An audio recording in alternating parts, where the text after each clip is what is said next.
All markets are very elusive when you're trying to time the top and the bottom of the market. It's virtually impossible.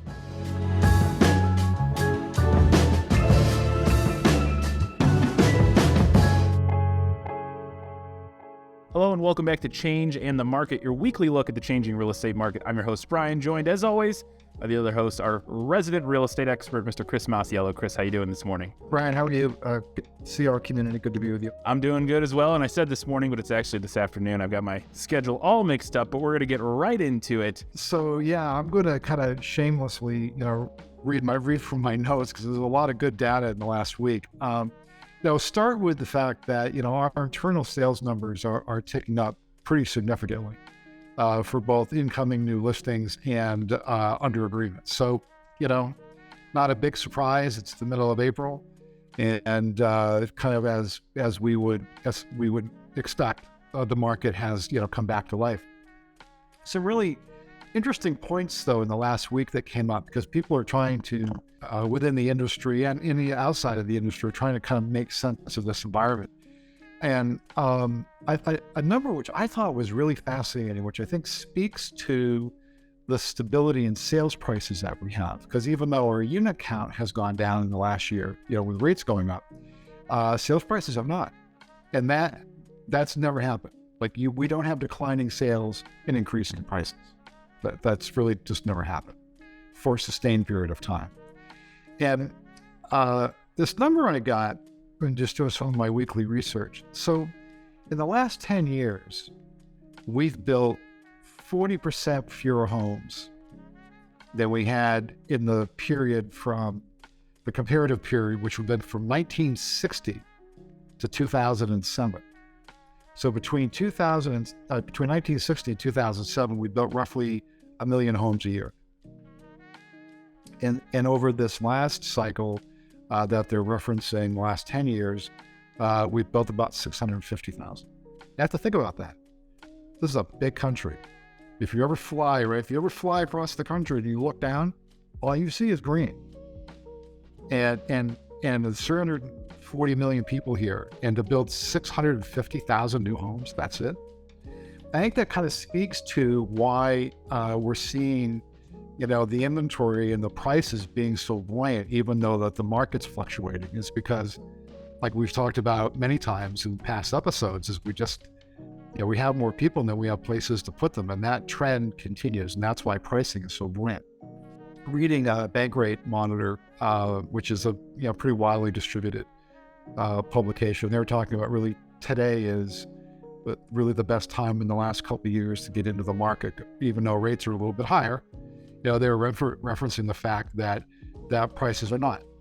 They're stable. They're going up a little bit every year, but they're not going up in large double digits, or high double digits, which is what you and I have talked about in the past. So I thought that was good. And that's all speaks to the fact that the constriction on the inventory is keeping prices, still buoyant. The other piece to it right now is that there's not as much buyer competition in the market. So there's this little state of equilibrium that we're in, where that we've got rising inventories, rates are coming down a little bit, and there's not as much competition in the market. There's still multiple offers and all that, but there's not that kind of frenzy yet. I think that's to come this summer. And so there's this kind of in-between state that we're in right now, and that people would be wise to really take advantage of it. The other thing is that interest rates have gone down for the 5th straight week in a row, and mortgage applications in the last week have gone up 8%. Typically, when mortgage applications go up, that's a precursor to the fact that people are going to be in the market.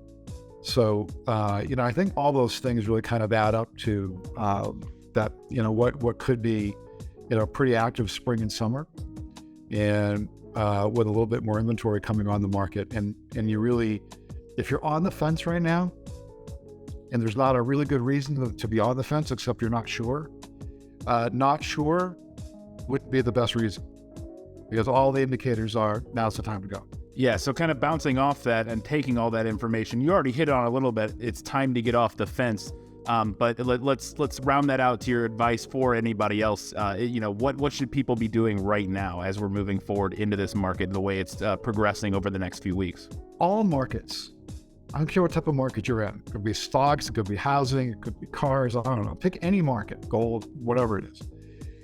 All markets are very elusive when you're trying to time the top and the bottom of the market. It's virtually impossible.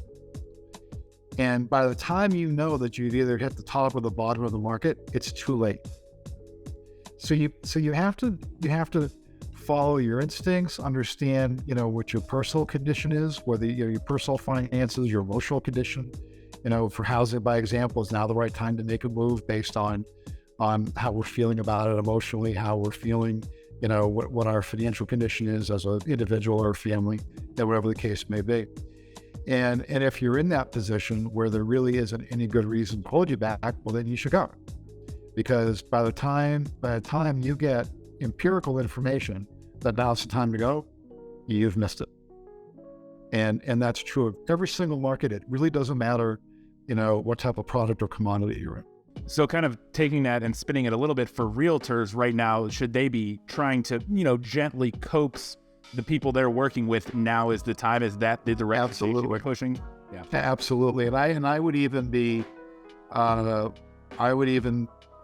more direct about it. Maybe not so gentle, a little more forceful. Well, we're always gentle. Yeah. But I think sometimes being plain spoken is beneficial. Yeah. Where we're kind of stripping away, we're not relying on nuances and, okay, look, here's the data. And when this video goes out, what goes out with it is also what it goes out internally in our organization is all the data that I cite that from the research that goes on in between our episodes. So yeah, I think so. Look, when we employ professionals, whether it's our attorneys or accountants and things like that, to advise us as we run the organization, when there's something that we need to know, and they want to be really clear that we understand it.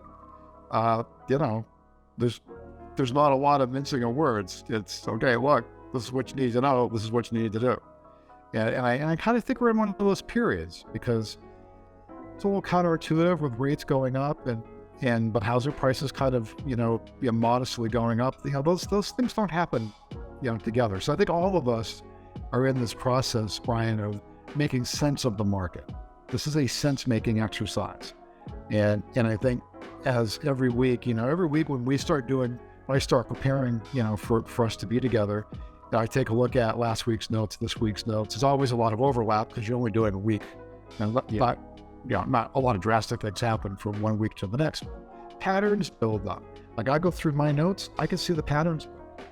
And quite clearly, I think right now is if you have the ability and the desire and the need to be in, you need to be in. Fantastic stuff as always. Excellent advice, Chris. That's going to do it for this week's episode of Change and the Market. As always, if you're enjoying listening or watching this show, make sure you like, subscribe, follow us on whatever platform you're enjoying the show. Make sure you join us back here next week for another brand new episode of Change and the Market. Thanks, Brian. Thanks, folks. See you next week.